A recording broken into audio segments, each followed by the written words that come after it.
January 1999. In remote Texas woods, a young woman lies dead. Torn pantyhose tied around her neck. It's the tragic end to a 3-week search for 19-year-old college student Melissa Trotter. This man is found guilty of her murder, electrician Larry Swearingen. He sits on death row.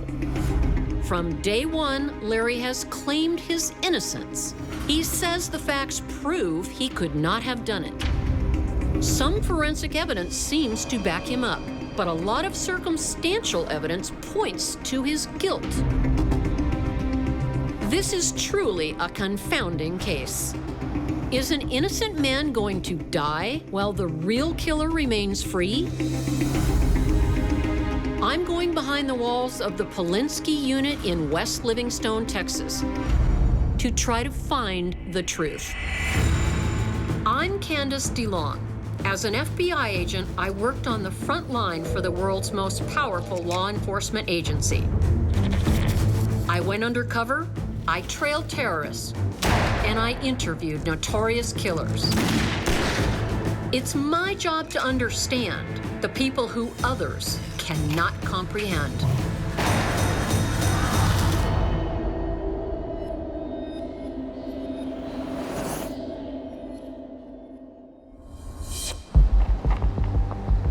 When 19-year-old student Melissa Trotter vanishes from her college campus on Tuesday, December 8th, 1998, everyone suspects foul play. Prime suspect is 27-year-old Larry Swearingen. He says he was having an affair with Melissa behind his wife's back. He was also one of the last people to see Melissa alive. And he has a history of violence towards women. Larry was on bond for traffic warrants, so police pull him in and lock him up. He says he knows nothing about Melissa's disappearance and waits in jail. Then, 22 days later, Melissa's strangled body is found in the woods outside Houston. In June 2000, Larry is convicted of kidnapping, rape, and murder. A jury takes less than 3 hours to find him guilty and sentences him to death. But questions remain. DNA found under Melissa's fingernails is not Larry's. And the state of Melissa's body suggests she could have been murdered at the same time Larry was sitting in county jail. Experts line up on both sides, for and against Larry Swearingen. During his 13 years on death row, he's seen 4 execution dates come and go. The name of this show is Facing Evil. Yeah. What evil have you faced? 4 execution dates. I lost my dad. I lost my friend Melissa. You know, it's a lot to bear. No little boy ever thinks he's going to be spending his life in prison, let alone death row. My dad died when my biological dad was killed in a motorcycle wreck, so... How old were you when that happened? 9 and a half. I hadn't even turned 10 yet. Larry feels his father's loss to this day. His mother remarried, and Larry had a good relationship with his stepfather. He started his own married life as a teenager. You got married kind of young? Junior in high school. Very young. Yes. We lasted for about 3 years. Her adultery and my temper didn't go hand in hand. You know, I caught her cheating a couple times and I beat her. You know, it wasn't like I went around, hey, look, let's go out, you know, and just beat your ass or something. It wasn't like that. But I did, you know, my first wife, we did have a very volatile relationship. During his trial, several women came forward testifying Larry raped and abused them. They painted a picture of a violent man. Did you ever, besides your first wife, which you've shared with me, beat up or rape any woman? No. No. I mean, it's in Texas, if you're convicted of a sex crime, you're a sex offender. There's no two ways about it. Had I been convicted or even, any of that, I'd have been on the registered sex offender. I'm not. Despite these claims, Larry seems to have no trouble finding girlfriends or wives. By age 27, he's on to his second marriage and second child. And he is seeing other women.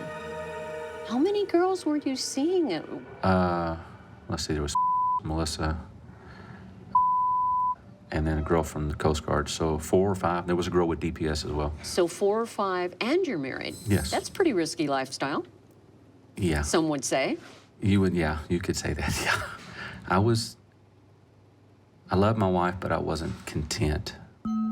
Larry is not shy about his sexual conquests. That's interesting.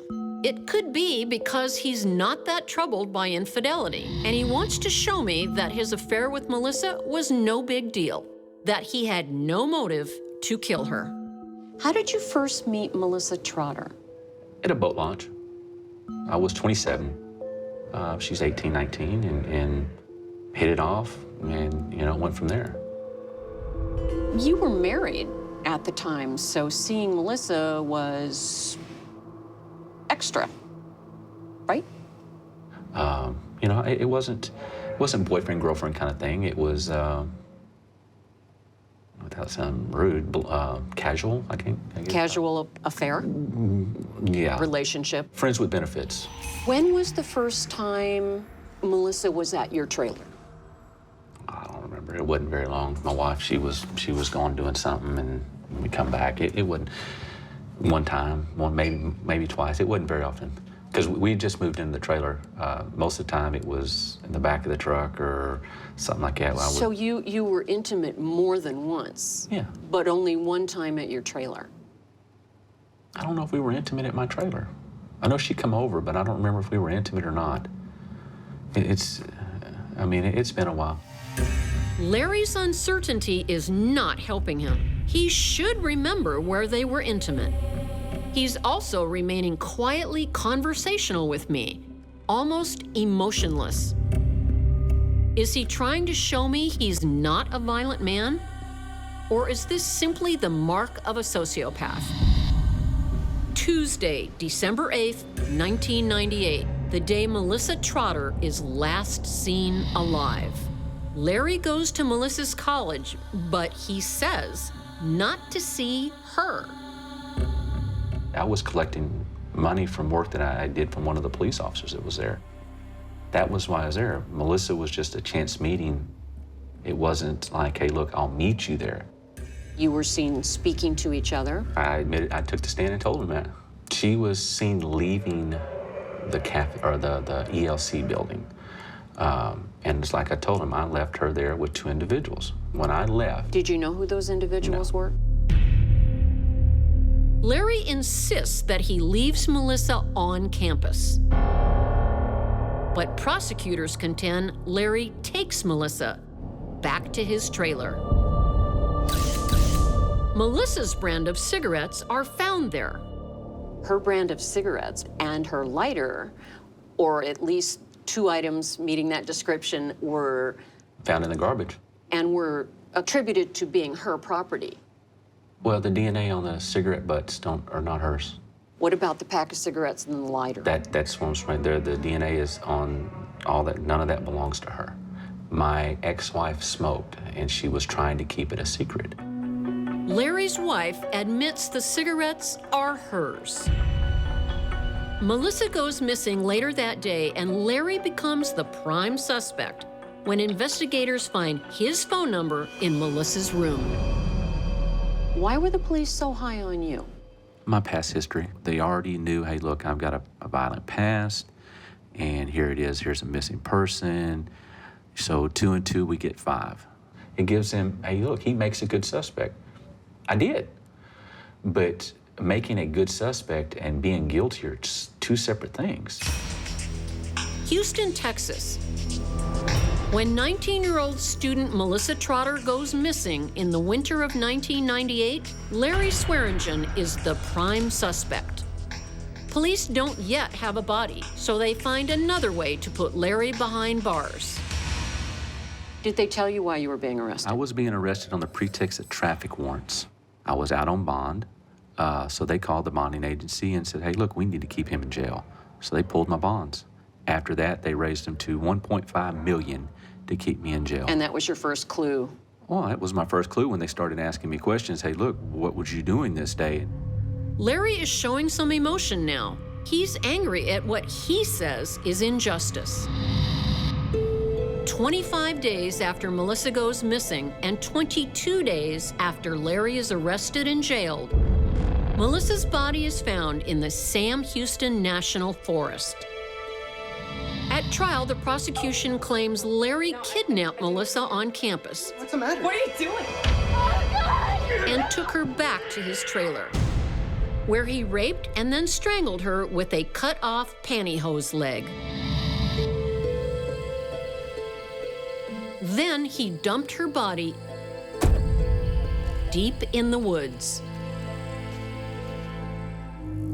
The prosecution's case rests on strong circumstantial evidence. Among other things, Melissa's hair and fibers from her clothing were found in his truck. And the other half of the murder weapon, a pair of pantyhose, were found near Larry's trailer. Larry contests the pantyhose. He says they were planted. They have never been DNA tested. I'm saying there's going to be DNA from whomever touched those hose on there. Test it. And then if there's any other touching, who that DNA belongs to is the one who put that crap there in my house. It's that simple. Larry is charged with kidnapping, rape, and murder. And then he does some things you would not expect of an innocent man. You did a couple of things when you were in jail to help yourself that ended up not. No, it bit me in the butt. Tell me about what those were. Well, I wrote a Spanish letter And what was the purpose? to make the attorneys do their job, to hire the investigator, which he says he did, but he never hired. Larry writes a hoax letter in Spanish to his own attorneys, pretending to be the real killer. In it, he describes details from the crime scene photos, which his defense team had access to. Details only the killer could know. But he's caught. All it did was the police got a wind of it, run up there with a search warrant, took it from the attorney's office, and then used it against me. Along with the fake letter, there are allegations that Larry asked an ex-girlfriend to cover for him. Did you ask someone to provide an alibi? The police said I did. The only thing I told her is I wanted her help calling different lawyers and all, things of that nature. They went and told her husband she was up there seeing me, and it caused a bunch of crap. So did she testify that you asked her for an alibi? Yes, she said I wrote it on a piece of paper and held it up to the window. I can't take nothing to visitation. Why would she do that? Her husband, it's one of the girls I was seeing. Her husband was told she was up there. So much of Larry's behavior can be seen as the desperate acts of a guilty man. But then there's the strange case of Melissa's personal papers appearing near Larry's parents' house. All I know is it was after my arrest that these things start showing up. And, I couldn't have done it. There was 3 trash days after her disappearance, 2 after my arrest, and it wasn't there. It's astounding to think that a piece of evidence connecting a murdered girl would show up weeks later outside your parents' home, After and my here arrest. you are sitting in jail. Melissa's autopsy comes up with even more puzzling evidence. There's blood found under her fingernails. What we do know is forensic that has been collected. Blood scraping under her fingernails was DNA tested and was not you. No, it come back as a profile belonging to a male, and it's unknown to everybody in this case, including myself. The medical examiner had an unusual explanation for how it got there. She testified that blood floated through the morgue's air conditioning system and landed under the fingernails, and that's how the male blood become in there. There's another unexplained piece of forensics, a mysterious male pubic hair found on Melissa. It was collected during autopsy, and it's since been lost. The district attorney's office has lost that. It may have been lost, but the DNA testing report still exists. It still exists. It's not. And that wasn't you. No. To date, the owner of the blood and the hair remains a mystery. Do you have any thoughts about that? Eventually that DNA is going to pop up, and whether I'm still alive or not, what are you going to do then? Or you can't bring me back. You can't give me back to my wife and kids. You can't give me back to my mom or anything like that. So whomever it belongs to, I hope he's having a good life, because karma's it's going to bite him in the ass. It's that simple. That's not the only scientific evidence shifting the scales in Larry's favor. The date of Melissa's death does not add up. Larry Swearingen is on death row for the abduction, rape, and murder of Melissa Trotter. Key to Larry's conviction back in 2000 was the medical examiner's testimony. She said Melissa's body decomposition showed she had been dead for 25 days. Larry's defense team says she died much later. I saw crime scene photographs. Yes. One of the things that struck me was that her body looked rather pristine. Her clothes looked rather pristine for a body that was supposedly out in the elements for almost a month. The man who found it described it. He thought it was a mannequin. Thought it was a mannequin. Yeah. In 2009, 9 years after Larry was convicted, several forensic experts submit that the time of death was only 10 days, meaning Melissa was still alive when Larry was behind bars. They've all said that this person was dead no more than about 10 days. But she was missing for 30. That means she was somewhere for 20 days She and was, then she murdered. was somewhere, yes. This is the most baffling aspect of the case for me. Both sides argue a vastly different time of death.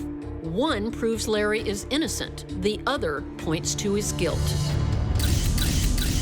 Larry's attorneys are pressing for further DNA testing from the crime scene, hoping to clear their client. And I've been asking since 2004 for DNA testing on, you know, the underwear, all these, just different items. And is anything being done? The DA says he's in favor of it, we're in favor of it, but so nothing's far, being nothing, done. So far, nothing has been done.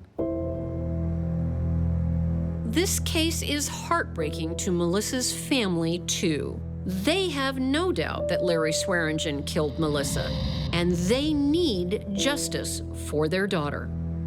I want you to imagine that I'm Melissa's family. They believe you killed their daughter. Yeah, What would you like to say? Demand the truth. Demand to see what they're hiding. Instead of looking for revenge through the judicial system, make the state show you what they have. Make them show what they have not given you.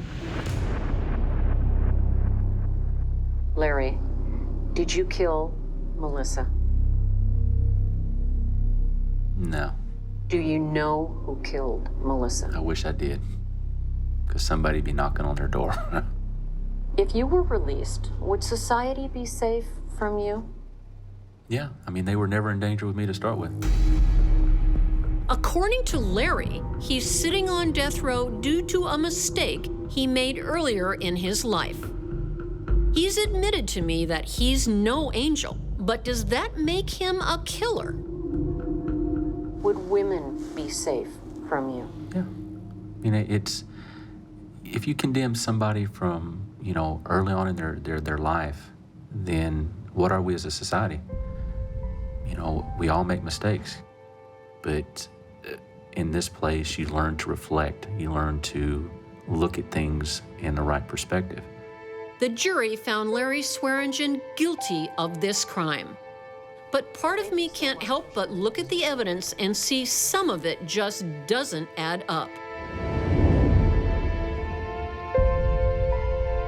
Larry is due to be executed at a date to be determined by the state. Perhaps the DNA evidence in this case should get one last chance of review.